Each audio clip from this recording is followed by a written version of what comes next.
네, 사랑하는 성도 여러분과 함께 오늘도 말씀으로 나눌 수 있도록 인도해 주신 하나님의 은혜 감사드리면서 오늘 우리는 기도와 예배에 대해서 함께 생각해 보려고 합니다. 예수님을 믿는 그리스도인으로서 우리는 어떤 기도, 어떤 예배를 드려야 되는지 오래전부터 사람들은 계속 이 질문을 가지고 살아가고 있습니다. 어디서, 어떻게 드리는 게 예배 드리는 게 정말 합당한가? 정말 형식은 중요한가? 아니면 본질이 정말로 중요한 것인가? 형식은 상관없이 성경은 이런 질문을 던지는 한 사람을 우리에게 보여주는데요. 바로 요한복음 4장에 등장하는 사마리아 여인입니다. 오늘 그 이야기를 통해서 어떻게 살아가는 것이 중요한지를 배우게 될 것인데요. 그때 사마리아 여인이 묻는 질문이 있죠. 이 산에서 예배해야 합니까? 아니면 예루살렘에서 예배해야 합니까? 라는 그 질문이요. 이 질문은 단순히 장소의 문제가 아니죠. 예배 형식인가? 예배의 본질인가에 대한 질문입니다. 그리고 이 질문은 바로 오늘 우리가 다루고자 하는 기도와 예배의 본질과 아주 연결되는 말씀입니다. 그래서 오늘 예수님의 답변을 통해서 참된 기도와 예배가 무엇인지 또 어떻게 하나님께 나아가야 하는지를 그 해답을 함께 찾아보고자 합니다. 그래서 오늘 살펴볼 문제는 기도가 정말 왜 중요한가? 작은 모임이 중요한데 그 중요성을 한번 살펴보고요. 우리가 기도와 예배를 어떻게 연결할 수 있는가?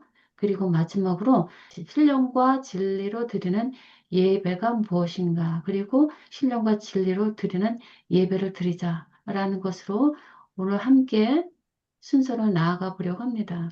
첫째, 기도가 왜 중요한가? 다 알죠? 오늘 그래서 저는 두 가지 성경절을 통해서 함께 다시 한번 짚어보고자 합니다. 사도 바울이 말씀하는 거 있죠? 쉬지 말고 기도하라.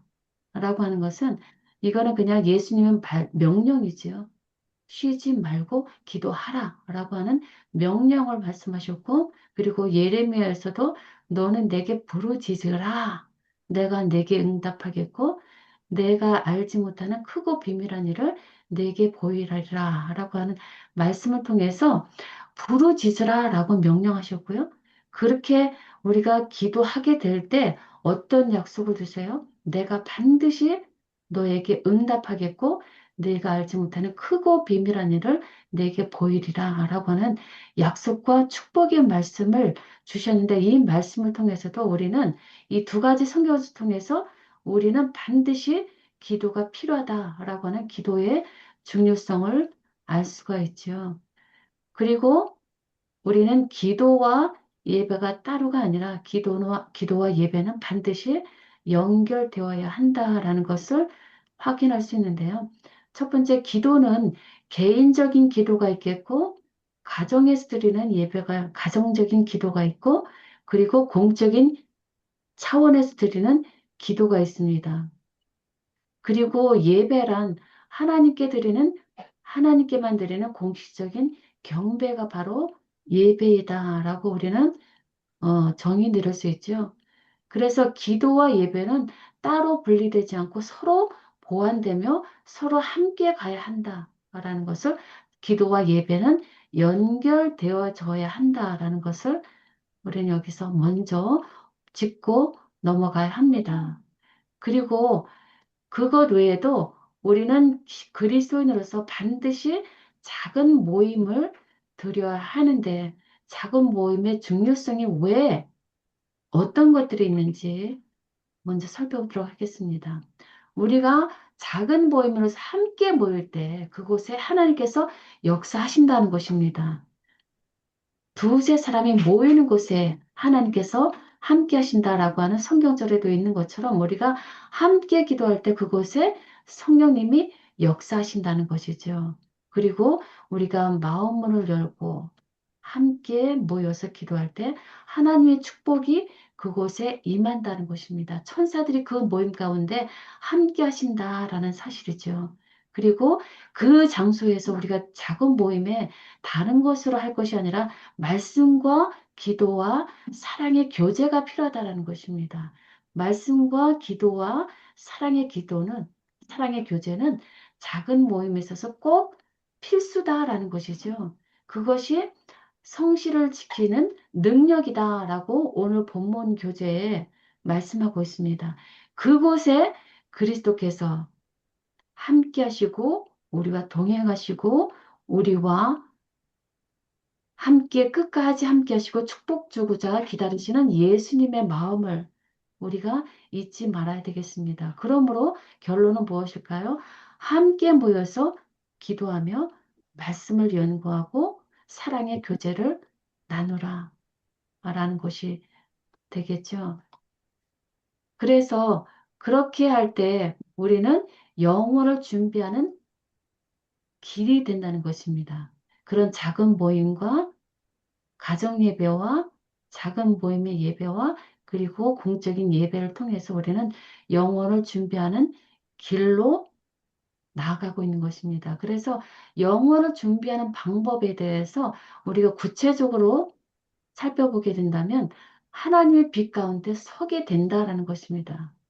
영혼을 준비하는 방법이 바로 하나님의 빛 가운데 서는 길이다라는 것이죠. 그래서 구체적으로 첫째, 성경을 사랑하고 성경을 묵상하는 것, 그리고 기도로 함께하는 것, 그래서 하나님과의 교통을 사모하는 삶 가운데서 하나님 빛 가운데 거하게 될 때 우리는 영혼을 준비하는 방법에 우리가 있다라는 것입니다. 그래서 하나님의 빛 아래 서게 되면 그 빛이 우리를 통해서 세상에 비추어진다라는 것이 하나님께서 하나님의 백성을 향한 뜻이겠죠. 우리가 먼저 하나님의 빛 아래 거함으로 준비가 될 때 그 빛이 우리를 통해서 세상에 비추어지게 되는 그 모습을 하나님께서는 우리를 통해서 보기를 원하십니다. 그렇다면 기도의 실제적인 방법을 먼저 알아보면 좋겠습니다. 첫 번째 개인 기도를 통해서 지난번에도 함께 나눠보았는데요. 개인 기도를 통해서 우리는 자유롭게 내 마음속에 있는 소원 기도로 표현할 수 있습니다. 그리고 가정 기도를 통해서 우리는 짧고 집중적으로 우리는 다른 가족의 구성원을 통해서 참여할 수 있도록 유도함으로 나뿐만이 아니라 가족이 함께 살 수 있는 방법이 바로 가정 기도를 통해서 가능하다라는 것이죠. 그리고 오늘 우리가 구체적으로 살펴볼 것은 공중기도이죠. 공중기도는 간결하고 분명하고 이해하기 쉽게 해야 된다라는 것이 오늘 가장 우리가 잊지 말아야 될 것이죠. 간결하고 그러나 분명하고 이해하기 쉽게 우리는 공중기도를 대표자로서 드려야 한다라는 것입니다. 그러면 이제 본격적으로 우리가 드려야 되는 참 예배란 어떤 모습일까라는 것을 통해서 요한복음 4장에 있는 말씀을 통해서 살펴보고자 합니다. 오늘 우리는 이 요한복음 4장에 있는 말씀을 중심으로 정말 참된 기도와 예배 본질이 무엇인가를 세 가지로 살펴보려고 합니다. 첫째, 신령으로 드리는 예배. 그리고 두 번째, 진리로 드리는 예배. 그를 통해서 하나님이 찾으시는 예배의 삶이 무엇인가? 라는 것을 통해서 우리가 예배와 기도가 형식이 아니라 우리가 드리는 것이 정말 생명이 담긴 예배의 본질이 되는 그런 예배가 되기를 참으로 소망합니다. 그래서 첫 번째, 참 예배의 본질, 신령으로 드리는 예배입니다. 목말라 있던 그 영혼으로 향해서 예수님께서 찾아가서 그 여자에게 드린 답하신 첫 번째 대답은 바로 예배는 신령으로 드리는 예배가 되어야 한다라는 것이죠. 왜냐하면 예배는 형식이 아니다라는 것이죠. 예배는 형식만이 아니다라는 것입니다. 그러면 어떤 것인가? 성령 안에서 하나님과 살아 움직이는 만남이 바로 예배다라는 것이죠. 그리고 기도는 그냥 드리는 말이 아니라 생명이라는 것이죠. 겸손과 회개에서 나오는 기도가 참 하나님께서 받으시는 기도이며 기도는 그래서 영혼의 호흡이다. 라고 말씀을 했습니다. 그래서 우리는 정말 살아계시는 성령을 마음에 모시고 드리는 예배를 우리가 생각하고 예배 드릴 때 항상 기억하면서 예배를 드려야 되겠다라는 것입니다. 신령으로 드리는 기도. 그리고 참 예배의 본질 두 번째는 진리로 드리는 예배입니다. 예배는 반드시 말씀, 진리 위에 세워져야 합니다. 그래서 예수님께서 말씀하셨죠. 아버지께 참되게 예배하는 자들은 무엇으로 예배 드린다고요? 영과 진리로 예배한다. 라는 것입니다. 우리는 하나님 아버지께 예배 드리러 매주 안식일에 갑니다. 그때 참되게 예배하러 갑니까? 아닙니까? 그 구분이 판단 기준이 바로 우리는 영과 진리로 예배하고자 나가고 있느냐라는 것입니다. 그리고 더 중요한 것은 아버지께서는 자기에게 이렇게 예배하는 자들을 찾으신다라는 것입니다. 아버지께서 찾으신다. 이것이 가장 중요한 단어입니다. 우리가 아무리 어떤 자세로 우리가 예배를 드리러 갈지언정 하나님께서 어떤 자를 찾으시냐라는 것이 결코 간과돼서는 안 된다라는 것입니다. 그러면 예수님께서 아버지께서 찾으시는 자는 어떤 자일까요? 예수께서 찾으시는 자는 바로 올바로 예배하는 자입니다.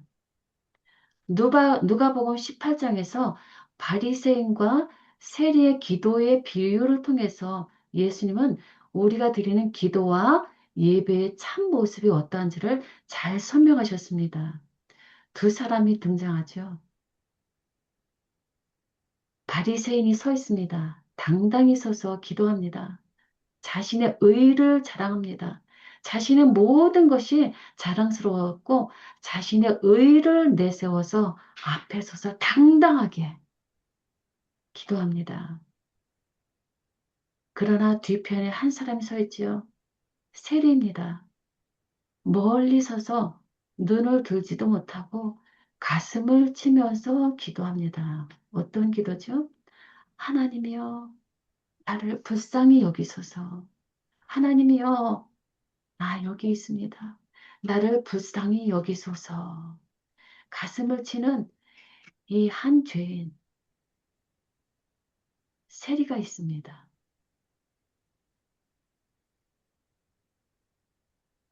예수님께서 직접 비유로 말씀하신 것이죠. 그리고 예수님께서 뭐라고 말씀하셨어요? 이 세리가 예배를 받으시는 바가 되어서 평안히 집으로 돌아갈 것이다 라고 말씀하셨습니다. 그래서 자신을 낮추는 자가 하나님께서 찾으시는 자이시고 하나님께서 보시는 참 경건이다라는 것입니다. 그러면 우리는 어떻게 자신을 낮추게 되는가? 이걸 살펴봐야죠. 아무리 내 자신을 낮추고 싶다고 해도 스스로 자신을 낮출 수 없습니다. 그러면 어떻게 우리는 자신을 낮추게 될까요? 하나님의 살아계심을 알고 믿는 자만이 자신을 낮추게 됩니다. 즉, 성령님, 하나님의 살아계심과 진리의 말씀 안에서 사는 자만이 자신의 부족을 알게 되고 하나님 앞에 진정한 겸손을 갖게 되는 것입니다. 자신을 낮추게 되는 것입니다. 그래서 예수님께서 요한복음 4장에서 말씀하신 것, 영과 진리로 예배하는 자, 즉 성령의 살아계심과 진리로 함께 살아가는 자만이 자신의 부족을 알고 하나님 앞에서 진정한 겸손으로 하나님께 기도와 예배를 참되게 드릴 수 있다라는 것입니다. 그래서 요한복음 4장에서 예수님께서 말씀하신 그 영과 진리로 드리는 자를 하나님께서 찾으신다고 하셨고, 그리고 누가복음 18장에서 하나님께서 찾으시는 자의 대표자가 바로 세리가 드리는 기도 속에서, 예배 속에서 하나님께서 찾으셨다라는 것입니다. 그래서 오늘 우리는 이와 같은 겸손한 마음으로 전능자 앞에 서서 하나님을 찾고 만나고자 하는 갈급한 마음으로 예배를 드려야 한다라는 것입니다. 과연 우리는 그런가요? 과연 우리는 그런 마음 자세로 매주 하나님 앞에 나가고 계시는지요? 참 예배의 본질은 하나님의 임재가 우리의 기도와 우리의 예배를 거룩하게 한다라는 것입니다.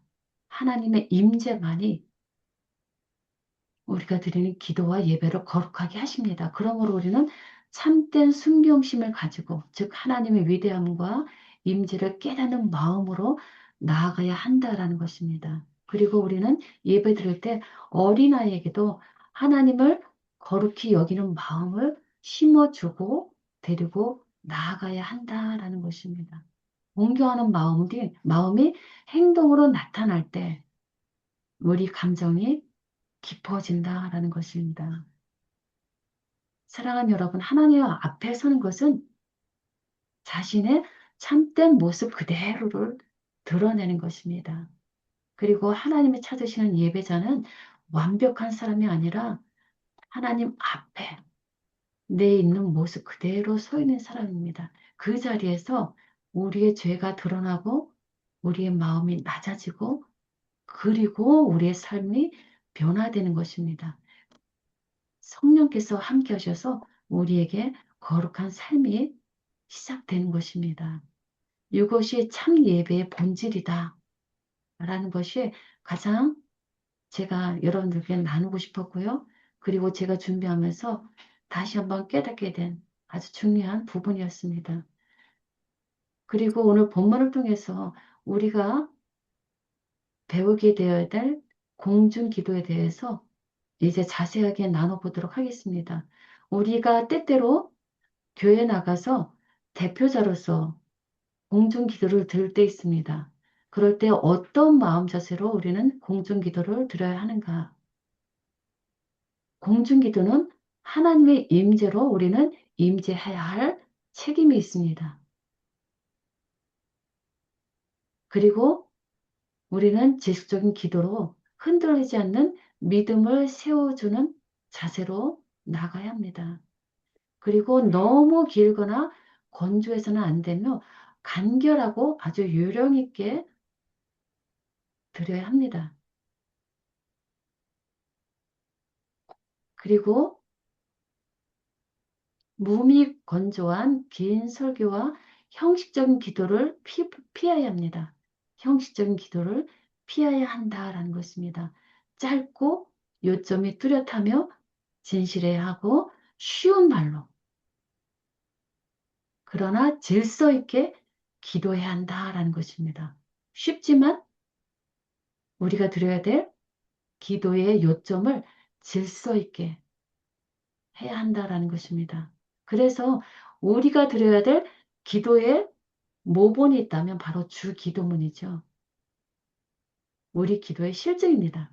단순하면서 진실하고 그러나 뜻이 함축되어 있는 이 주 기도문, 예수님께서 우리에게 가르쳐 주신 그 기도가 우리가 드려야 될 공중 기도의 가장 합당한 실증이다라는 것입니다. 그래서 하나님의 영이 심령에 들어오도록 경외의 심을 가지고 순경심을 가지고 기도하면서 공중 기도에서 무릎 꿇는 것은 우리의 특권이다 라고 말씀하고 있습니다. 그분이 진리의 능력을 주시도록 간구해야 합니다. 공중 기도하는 사람 그분이 우리의 드리는 목회자가 선포하는 진리에 능력을 주시도록 간구하는 것이 공중기도 대표자의 할 일입니다. 그리고 단순한 믿음으로 구해야 하며 영혼의 실질적 소원을 표현해야 합니다. 그리고 겸손과 회개하는 마음으로 나아가서 우리가 할 때 하나님께서 받으시는 기도가 됩니다. 그리고 우리가 함께 모이는 이유를 좀 우리가 생각해 보아야 하는데요. 우리는 하나님께 정보를 드리기 위해서 모이는 것이 아니죠. 그것이 아니라 우리는 함께 모여서 서로를 세우고 힘과 용기를 얻으면서 믿음을 나눕니다. 그리고 하나님께로부터 능력을 받기 위해서 우리는 함께 모여서 기도를 하는 것입니다. 그리고 그 중심에 무엇이 있어요? 기도가 있다는 것이죠. 그 중심에 기도가 있다라는 것입니다. 그리고 본문에 보면 목사의 태도와 집회는 어떻게 시작해야 되는지에 대해서도 우리에게 가르쳐주고 있는데요. 목사는 그분의 진리에 능력을 주시도록 먼저 강구해야 한다라고 하고 있고요. 단상 위에서 목사의 첫 행동이 하나님을 드러내므로 가장 신중하게 해야 한다라고 하고 있습니다. 단상 위에 목사가 등장하자마자 가장 먼저 해야 되는 것 무엇일까요?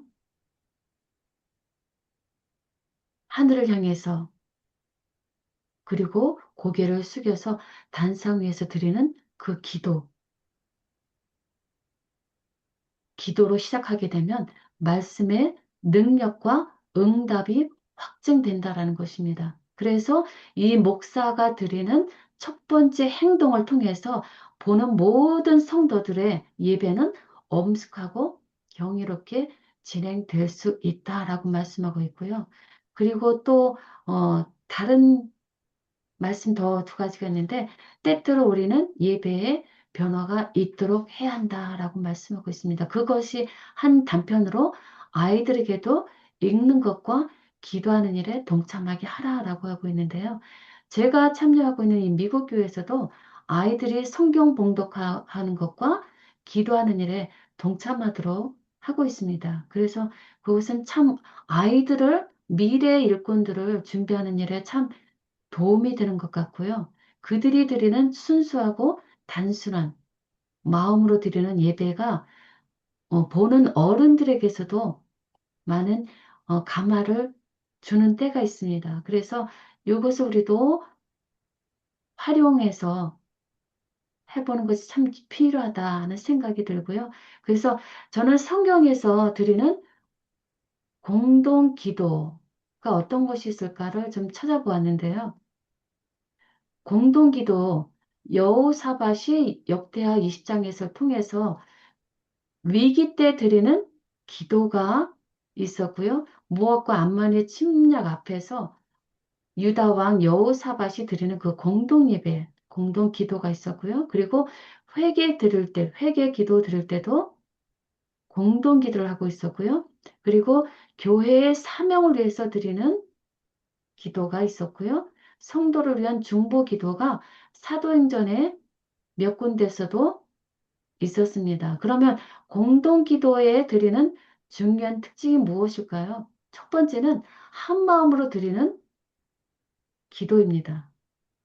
한 마음으로 공동 기도를 해야 되고요. 때때로 필요하다면 금식과 함께 되었습니다. 그리고 위기가 있을 때 드리는 공동 기도 속에서는 그 효력이 응답이 더 강해진다는 것입니다. 그리고 회개 함께 드려질 때 공동 기도는 더 특별한 의미가 있다라는 것입니다. 그리고 우리 빼먹지 말아야 할 것은 예수님께서도 공적인 기도를 드렸다라는 것입니다. 그래서 예수님께서는 어떤 공적인 기도를 드렸을까 찾아보았습니다. 첫 번째, 오병이어 사건 시를 기도를 통해서 예수님은 감사 기도를 드렸습니다.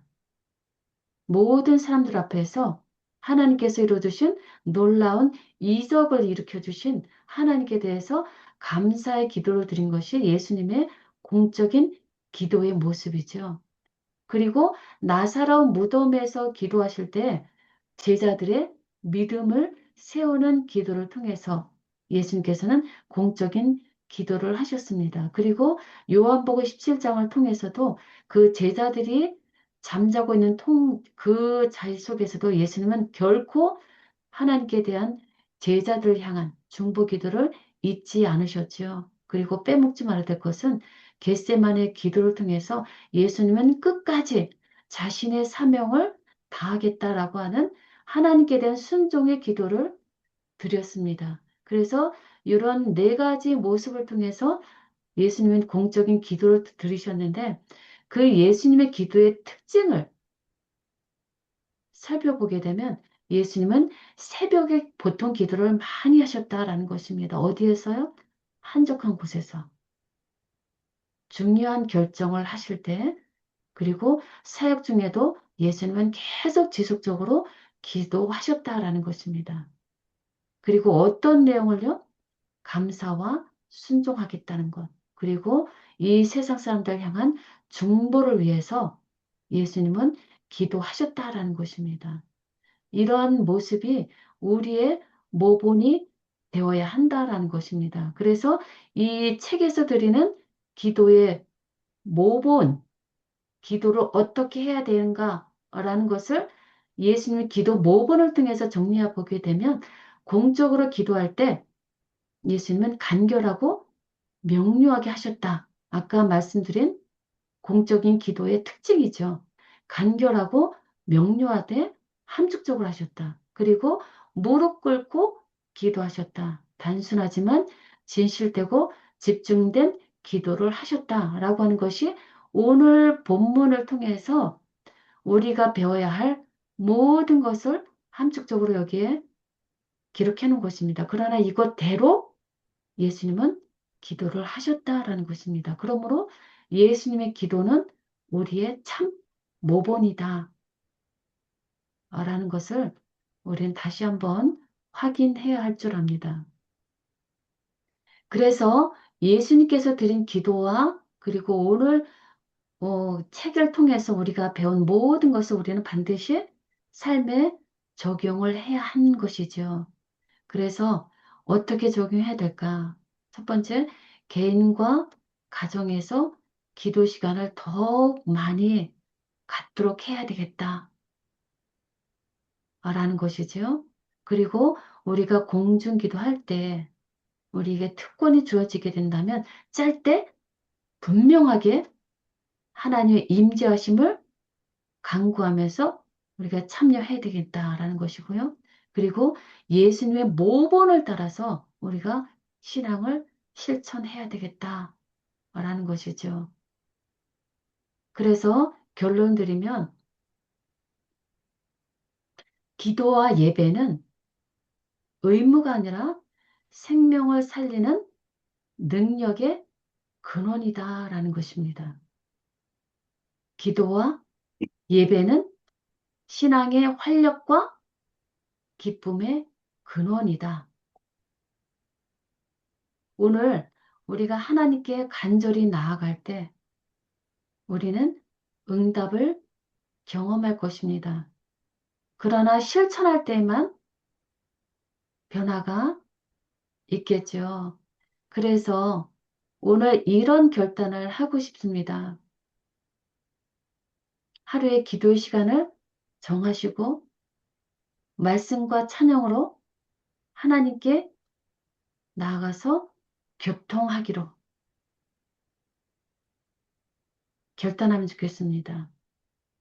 기도 시간을 정하시고 말씀과 찬양으로 하나님 앞에 나아가서 진정하고 겸손한 마음으로 하나님의 살아계심을 믿고 신령과 진리로 말씀 안에서 드리는 기도와 말씀으로 함께 드는 그 삶이 우리에게 꼭 필요하다는 것입니다. 그것이 우리가 살 수 있는 유일한 길이라는 것입니다. 그래서 더 나아가서 우리가 공적으로 예배를 드릴 때 예배를 형식이 아닌 생명으로 삶으로 드리게 되기를 바랍니다. 그래서 우리는 개인적인 축복을 받게 됩니다. 영적으로 성장하게 되는 것이죠. 하나님과 닮아지는, 하나님과 매일 더 닮아지는 그런 경험을 하게 되는 것이죠. 그리고 우리는 공동체적인 은혜를 경험하게 됩니다. 이 모든 축복이 어디에서 와요? 기도와 예배를 통해서 오게 된다는 것입니다. 그래서 우리 삶에 활력이 생기게 되고 하나님의 임재의 능력을 우리가 확실하게 경험하게 되는 이런 기도와 예배는 반드시 필요하다라는 것입니다. 그러므로 오늘 결론입니다. 영과 진리로 드리는 예배의 삶. 모든 기도와 예배를 함에 있어서 신령과 성령과 진리의 말씀으로 드리는 삶을 살아라라는 것입니다. 그것이 또 예수님께서 말씀을 통해서 우리에게 주시는 호소의 말씀이다. 너희는 나와서 영과 진리로 나에게 예배를 드리라. 그리고 삶이 24시간 삶이 성령과 말씀으로 살아가기를 바라시는 하나님의 마음이 바로 저와 우리를 향한 마음인 줄 압니다. 그러므로 오늘부터 새롭게 시작하는 우리 결단에 성령의 능력과 도우심이 함께 하셔서 그 말씀대로 살아나가시고 또 축복이 함께 하시는 저와 여러분이 되시기를 바라면서 오늘 말씀 마치도록 하겠습니다. 아멘.